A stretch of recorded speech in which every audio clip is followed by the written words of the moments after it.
கலைவாணன் சொன்னார், நான் பாக்குறேன் அப்படின்னு சொன்னார்.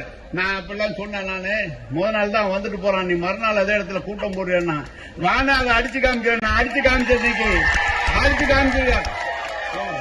எனவே நான் இதை சொல்வதற்கான சும்மா இருந்தவனை கிளப்பிட்டீங்க. இனிமேல் அது மறுபடியும் 2021 மீண்டும் தமிழ்நாட்டுடைய முதலமைச்சராக தளபதி அவர்களை அமர வைக்கிற வரை இந்த போராட்டம் ஓயாது. நான் இந்த இடத்தை பற்றி சொல்ல வேண்டும். 89 நான் கலைஞரோடு இங்கு வந்தேன். அவர் என்னை அழைத்து வந்தார். இன்றைக்கு தொடர்ந்து அவரோடு இருந்து நான் பணியாற்றி இருக்கிறேன். கலைவாணன் அவர்கள் இடைத்தேர்தல் வருகிற போது கலைவாணன் அவர்களுக்காக இந்த தொகுதியினுடைய பொறுப்பாளராக நான் இருந்திருக்கிறேன்.